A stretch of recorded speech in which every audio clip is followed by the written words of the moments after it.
10ನೇ ತರಗತಿ ವಿದ್ಯಾರ್ಥಿಗಳಿಗೆ ಸ್ವಾಗತ. ಈಗ ನಿಮ್ಮ ದ್ವಿತೀಯ ಭಾಷೆ ಕನ್ನಡದ ನನ್ನ ಗೋಪಾಲ ಎನ್ನುವ ಪಾಠವನ್ನು ನೋಡೋಣ. ಕವಿ ಲೇಖಕರ ಪರಿಚಯ ನೋಡಿ. ಇದು ಗದ್ಯ ಪಾಠವಾದ್ದರಿಂದ ಲೇಖಕರ ಪರಿಚಯ ಅಂತ ಕೊಟ್ಟಿದ್ದಾರೆ. ಕುವೆಂಪು ಮುಖ್ಯವಾಗಿ ಕವಿ ಎಂದೇ ಅತ್ಯಂತ ಪ್ರಸಿದ್ಧರಾದವರು. ಅವರು ಅನೇಕ ಕಥೆ ಕಾದಂಬರಿಗಳನ್ನು ಕೂಡ ಬರೆದಿದ್ದಾರೆ. ನೋಡಿ, ಕುಪ್ಪಳ್ಳಿ ವೆಂಕಟಪ್ಪ ಪುಟ್ಟಪ್ಪ. ನೋಡಿ, ಪ ಇಲ್ಲಿ ಹೋಗಿದೆ, ಕುಪ್ಪಳ್ಳಿ ಆಗಬೇಕಿದು, ಪುಟ್ಟಪ್ಪ ಅಂತ ಆಗಬೇಕು. ಕುಪ್ಪಳ್ಳಿ ವೆಂಕಟಪ್ಪ ಪುಟ್ಟಪ್ಪ ಅವರು 29/12/1904 ಶಿವಮೊಗ್ಗ ಜಿಲ್ಲೆ ತೀರ್ಥಹಳ್ಳಿ ತಾಲೂಕಿನ ಕುಪ್ಪಳ್ಳಿಯಲ್ಲಿ ಜನಿಸಿದರು.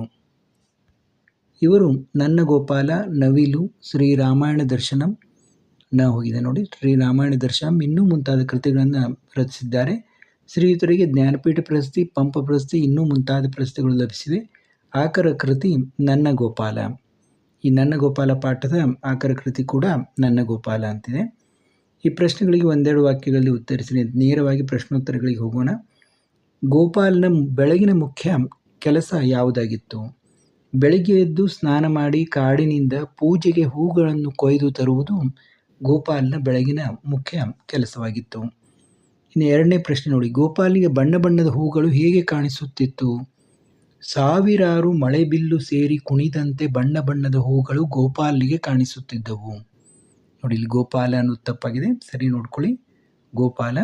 ಗೋಪಾಲನಿಗೆ ಕಾಣಿಸುತ್ತಿದ್ದವು. ಗೋಪಾಲನ ಗೆಳೆಯರ ಹೆಸರೇನು? ಗೋಪಾಲನ ಗೆಳೆಯರ ಹೆಸರು ರಾಮು, ಕಿಟ್ಟಿ, ನಾಣಿ, ಮಾಧು.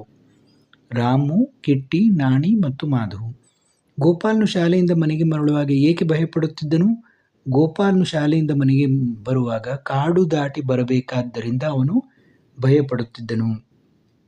ಗೋಪಾಲನು ಹೊಸ ಪಂಚೆ ಬಯಸಿದ್ದೇಕೆ?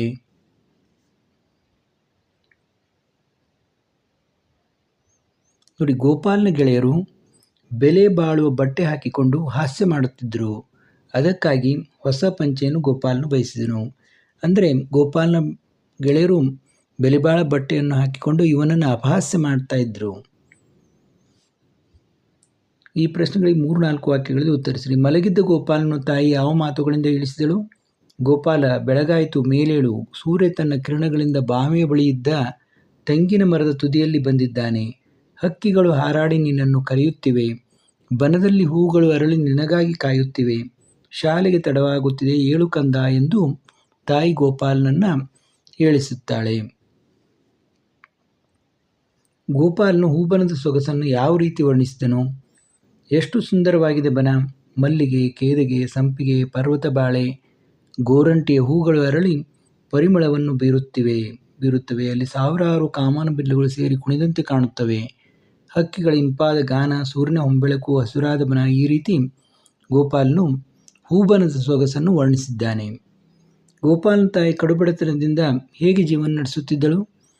ಗೋಪಾಲನ ತಾಯಿ ನೋಲು ಅಲ್ಲದು ನೂಲು ಅಂತ ಆಗಬೇಕು. ನೂಲು ಮಾರಿ ಅದರಿಂದ ಬರುವ 3 ಕಾಸಿನಲ್ಲಿ ತಮ್ಮ ಸಂಸಾರ ನಡೆಸುತ್ತಿದ್ದಳು. ಮಗುವಿಗೆ ಕಾಡು ದಾಟಿ ಬರಲು ಹೆದರಿಕೆ ಆಗುತ್ತದೆ, ಒಬ್ಬ ಆಳು ಬೇಕು ಎಂದು ಕೇಳುತ್ತಾನೆ ಮತ್ತು ಮಗು ಹೊಸ ಪಂಚೆ ಬೇಕೆಂದು ಕೇಳುತ್ತಾನೆ. ಇವು ಎಲ್ಲವುಗಳನ್ನು ಪೂರೈಸಲು ಆಗುತ್ತಿರಲಿಲ್ಲ. ಈ ರೀತಿ ಗೋಪಾಲನ ತಾಯಿ ಬಡತನದಲ್ಲಿ ಜೀವನ ನಡೆಸುತ್ತಿದ್ದಳು. ಬನದ ಗೋಪಾಲನ ವೇಷಭೂಷಣಗಳು ಹೇಗಿದ್ದವು? ಬನದ ಗೋಪಾಲನ ತಲೆಯ ಮೇಲೆ ಒಂದು ಸಣ್ಣ ಕಿರೀಟ, ನೋಡಿ ಇಲ್ಲಿ ದೀರ್ಘ ಬರಬೇಕು, ಕಿರೀಟ ಅಂತ, ಸಣ್ಣ ಕಿರೀಟ, ನವಿಲುಗರಿ, ಕೈಯಲ್ಲಿ ಒಂದು ಕೊಳಲು, ಇವು ಬನದ ಗೋಪಾಲನ ವೇಷಭೂಷಣಗಳು. ನೋಡಿ, ವೇಷಭೂಷಣಗಳು. ಸುಮಾರು 10 ವಾಕ್ಯದಲ್ಲಿ ಉತ್ತರಿಸಿರಿ. ನೋಡಿ, ಗೋಪಾಲನು ತನ್ನ ತಾಯಿಯೊಂದಿಗೆ ನಡೆಸಿದ ಸಂಭಾಷಣೆಯ ಸಾರವೇನು?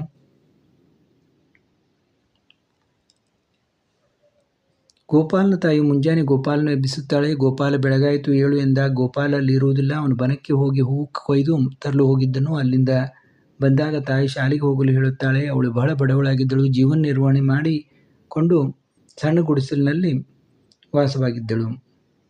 ಒಂದು ಸಣ್ಣ ಗುಡಿಸಲಿನಲ್ಲಿ ವಾಸವಾಗಿದ್ದಳು. ಮಗನನ್ನು ಬಹಳವಾಗಿ ಪ್ರೀತಿಸುತ್ತಿದ್ದಳು. ಅವಳು ಚರಕದಿಂದ ನೂಲು ತೆಗೆದು ಮಗನ ಓದಿಗೆ ಸಂಸಾರದ ಖರ್ಚನ್ನು ಬಹಳ ಕಷ್ಟದಿಂದಲೇ ನಿಭಾಯಿಸುತ್ತಿದ್ದಳು. ಮಗನು ಹೊಸ ಪಂಚೆ ಕೇಳಿದಾಗ ಹಗಲಿರುಳು ನೂತು ಸಂಪಾದಿಸಿ ಅದನ್ನು ಕೊಡಿಸಿದಳು. ಸಂಜೆಯ ವೇಳೆ ಶಾಲೆಯಿಂದ ಬರುವಾಗ ಕಾಡು ದಾಟುವ ಸಮಯ ಭಯವೆಂದಾಗ ಶ್ರೀಕೃಷ್ಣನನ್ನು ಪ್ರಾರ್ಥಿಸಿದಳು. ದೇವರು ನಿನ್ನ ರಕ್ಷಣೆಯನ್ನು ಮಾಡುವನೆಂದು ಹೇಳಿ ಅವನ ಎಲ್ಲ ಪ್ರಶ್ನೆಗಳಿಗೂ ಉತ್ತರಿಸಿ ಕಳಿಸಿದಳು. ನಿನ್ನ ಅಣ್ಣ ಗೋಪಾಲನು ನಿನ್ನನ್ನು ಕಾಡು ದಾಟಿಸುವನು ಎಂದು ಹೇಳಿ ಶಾಲೆಗೆ ಕಳಿಸಿ ಅವನಲ್ಲಿ ಧೈರ್ಯ ತುಂಬುತ್ತಿದ್ದಳು. ನೋಡಿ, ಇಲ್ಲಿ ನೇರವಾಗಿ ಅವಳು ದೇವರು ಬರುತ್ತಾನೆ ಅಂತ ಹೇಳಲಿಲ್ಲ, ಗೋಪಾಲನು ನಿನ್ನ ಅಂತ ಬರ್ಕೊಳ್ಳಿ. ಗೋಪಾಲ ನಿನ್ನ ರಕ್ಷಣೆ ಮಾಡುವನೆಂದು ಹೇಳಿ ಅವನ ಎಲ್ಲ ಪ್ರಶ್ನೆಗಳಿಗೂ ಉತ್ತರಿಸಿ ಕಳಿಸಿದಳು. ನಿನ್ನ ಅಣ್ಣ ಗೋಪಾಲ ನಿನ್ನನ್ನು ಕಾಡು ದಾಟಿಸುವನು ಎಂದು ಹೇಳಿ ಶಾಲೆಗೆ ಕಳಿಸಿ ಅವನಲ್ಲಿ ಧೈರ್ಯ ತುಂಬುತ್ತಿದ್ದಳು. ಗೋಪಾಲನಿಗೆ ಇದ್ದ ಕಷ್ಟವೇನು, ಅದು ಹೇಗೆ ಪರಿಹಾರವಾಯಿತು? ಗೋಪಾಲನ ಗೆಳೆಯರು ಅವನ ಹಳೆಯ ಬಟ್ಟೆಯನ್ನು ನೋಡಿ ಬಟ್ಟೆಯನ್ನು ನೋಡಿ ಹಾಸ್ಯ ಮಾಡುತ್ತಿದ್ದರು ಮತ್ತು ಸಂಜೆ ವೇಳೆ ಶಾಲೆಯಿಂದ ಬರುವಾಗ ಕಾಡು ದಾಟಿ ಬರುವಾಗ ಭಯವಾಗುತ್ತಿತ್ತು. ಇದು ಗೋಪಾಲನ ಕಷ್ಟಗಳು. ಗೋಪಾಲನ ತಾಯಿ ಹಗಲಿರುಳು ನೂತು ಸಂಪಾದಿಸಿದ ಹಣದಿಂದ ಪಂಚೆ ಕೊಡಿಸಿದಳು. ಶಾಲೆಯಿಂದ ಬರುವಾಗ ಹೆದರಿಕೆ, ಆದರೆ ಬನದ ಗೋಪಾಲನನ್ನು ಕರೆಯಲು ಹೇಳಿದಳು ಮತ್ತು ಶ್ರೀಕೃಷ್ಣನನ್ನು ಪ್ರಾರ್ಥಿಸಿದಳು. ಅಂದರೆ ಗೋಪಾಲ ಅಂದರೆ ಶ್ರೀಕೃಷ್ಣ. ದೇವರು ನಿನ್ನ ರಕ್ಷಣೆಯನ್ನು ಮಾಡುವನು ಎಂದು ಹೇಳಿ ಅವನ ಎಲ್ಲ ಪ್ರಶ್ನೆಗಳಿಗೆ ಉತ್ತರಿಸಿ ಕಳುಹಿಸಿದಳು. ನಿನ್ನ ಅಣ್ಣ ಗೋಪಾಲನು ನಿನ್ನನ್ನು ಕಾಡು ದಾಟಿಸುವನು ಎಂದು ಹೇಳಿ ಶಾಲೆಗೆ ಕಳಿಸಿ ಅವನಲ್ಲಿ ಧೈರ್ಯ ತುಂಬಿದಳು. ಈ ರೀತಿಯಾಗಿ ಗೋಪಾಲನ ಕಷ್ಟ ಪರಿಹಾರವಾಯಿತು. ಸಂದರ್ಭದೊಂದಿಗೆ ಅರ್ಥ ವಿಶೇಷವನ್ನು ಬರೆಯಿರಿ ಎಂದಿದ್ದಾರೆ. ಅರ್ಧ ಅಲ್ಲ. ಸಾವಿರಾರು ಮಳೆಬಿಲ್ಲುಗಳು ಸೇರಿ ಕುಣಿದಂತೆ ತೋರುತ್ತಿತ್ತು. ಈ ವಾಕ್ಯವನ್ನು ಕುವೆಂಪು ಅವರು ಬರೆದರು. ನನ್ನ ಗೋಪಾಲ ಎಂಬ ಕೃತಿಯಿಂದ ಆಯ್ದ ನನ್ನ ಗೋಪಾಲ ಎಂಬ ಗದ್ಯ ಭಾಗದಿಂದ ಆರಿಸಿಕೊಳ್ಳಲಾಗಿದೆ. ನೋಡಿ, ಎರಡೂ ಒಂದೇ ಹೆಸರು. ಈ ಮಾತನ್ನು ಗೋಪಾಲನು ತನ್ನ ಅಮ್ಮನಿಗೆ ಹೇಳಿದನು. ಬನದಲ್ಲಿ ಕಂಡುಬರುವ ಪ್ರಕೃತಿಯನ್ನು ವರ್ಣಿಸುತ್ತಾ ಮಲ್ಲಿಗೆ, ಕೇದಿಗೆ ಹೂ, ಸಂಪಿಗೆ ಹೂ, ಪರ್ವತ ಬಾಳೆ ಹೂ, ಗೋರಂಟಿಯ ಹೂ ಅರಳಿ ಸಾವಿರಾರು ಮಳೆಬಿಲ್ಲುಗಳು ಕುಣಿದಂತೆ ತೋರುತ್ತಿತ್ತು ಎಂದು ವರ್ಣಿಸುತ್ತಾ ಈ ಮಾತನ್ನು ಹೇಳಿದನು. ಮನೆಗಿಂತ ಬನದ ಸೊಬಗೆ ಅಂದ ಎಂದು ಕವಿ ವರ್ಣಿಸುವುದು ಇಲ್ಲಿ ಸ್ವಾರಸ್ಯಕರವಾಗಿದೆ. ಆ ಗೋಪಾಲ ಕೊಡಬೇಕು, ನಾವು ಉಣಬೇಕು. ನೋಡಿ, ಈ ವಾಕ್ಯವನ್ನು ಕುವೆಂಪು ಅವರು ಬರೆದರು. ನನ್ನ ಗೋಪಾಲ ಎಂಬ ಕೃತಿಯಿಂದ ಆಯ್ದ ನನ್ನ ಗೋಪಾಲ ಎಂಬ ಗದ್ಯ ಭಾಗದಿಂದ ಆರಿಸಿಕೊಳ್ಳಲಾಗಿದೆ. ಈ ಮಾತನ್ನು ಗೋಪಾಲನ ತಾಯಿ ಮಗನಿಗೆ ಹೇಳಿದಳು. ಗೋಪಾಲ ತಾನು ಒಂಟಿಯಾಗಿ ಕಾಡು ದಾಟಿ ಬರುವಾಗ ಭಯವಾಗುತ್ತದೆ. ನನ್ನ ಗೆಳೆಯರ ಜೊತೆ ಆಳು ಇರುತ್ತಾರೆ, ನನ್ನ ಜೊತೆ ಮಾತ್ರ ಯಾರೂ ಇಲ್ಲ ಎಂದಾಗ ತಾಯಿ ಅವರೆಲ್ಲ ಶ್ರೀಮಂತರು ಎಂದು ಹೇಳುತ್ತಾ ಹೀಗೆ ಹೇಳಿದಳು. ಗೋಪಾಲನ ತಾಯಿಯ ಕಷ್ಟದ ಪರಿಸ್ಥಿತಿ ಹಾಗೂ ಕಷ್ಟದಲ್ಲಿಯೂ ಭಗವಂತನ ಮೇಲಿನ ಸ್ಥಿರ ನಂಬಿಕೆ ಇಲ್ಲಿ ಸ್ವಾರಸ್ಯಕರವಾಗಿದೆ. ಅಂದರೆ ಆ ಗೋಪಾಲ ಕೊಡಬೇಕು, ನಾವು ಉಣಬೇಕು ಅಂತ ಅವಳು ಹೇಳ್ತಾಳೆ. ಆ ಮಗುವಿಗೆ ಬಡತನದ ಬವಣೆ ಏಕೆ? ಈ ವಾಕ್ಯವನ್ನು ಕುವೆಂಪು ಅವರು ಬರೆದಿರುವ ಇದನ್ನು ಹೇಳ್ರಿ. ಎಲ್ಲದರಲ್ಲೂ ಈ ಸೇಮ್ ಆಯ್ಕೆಯನ್ನು ಹೇಳೋದು. ಇನ್ನು ಸಂದರ್ಭ, ಈ ಮಾತನ್ನು ಗೋಪಾಲನ ತಾಯಿ ತನ್ನ ಮನಸ್ಸಿನಲ್ಲೇ ಹೇಳಿಕೊಂಡಳು. ಇಲ್ಲಿಯವರೆಗೆ ತನ್ನ ಮಗನಿಗೆ ಬಡತನದ ಬಗ್ಗೆ ತಿಳಿಯದಂತೆ ಬೆಳೆಸಿದೆ, ಆದರೆ ಈಗ ನನಗೆ ಇನ್ನು ಮುಂದೆ ತನ್ನ ಬಡತನವನ್ನು ತಿಳಿಸದೆ ಬೇರೆ ದಾರಿ ಇಲ್ಲ ಎಂದು ದುಃಖಿಸುತ್ತಾ ದೇವರಿಗೆ ಹೀಗೆ ಬೇಡುತ್ತಾ ಮೇಲಿನ ಮಾತನ್ನು ಹೇಳುತ್ತಾಳೆ. ಕಷ್ಟವೇನಿದ್ದರೂ ನನಗೇ ಇರಲಿ, ಮಗನಿಗೆ ಬೇಡ ಎನ್ನುವ ಮಾತೃ ಹೃದಯ ಇಲ್ಲಿ ಸ್ವಾರಸ್ಯಕರವಾಗಿ ಮೂಡಿಬಂದಿದೆ. ಅಂದರೆ ಮಾತೃ ಹೃದಯದ ಒಂದು ಭಾವನೆ, ಕಷ್ಟವೇನಿದ್ದರೂ ನನಗೇ ಇರಲಿ ಅಂತ. ಅಮ್ಮನ ಮಾತು ಸುಳ್ಳಾಗಲಾರದು. ಈ ವಾಕ್ಯವನ್ನು ಕುವೆಂಪು ಅವರು ಬರೆದಿರುವಂಥ ನನ್ನ ಗೋಪಾಲ ಎಂಬ ಕೃತಿಯಿಂದ ಆಯ್ದ ನನ್ನ ಗೋಪಾಲ ಎಂಬ ಗದ್ಯ ಭಾಗದಿಂದ ಆರಿಸಿಕೊಳ್ಳಲಾಗಿದೆ.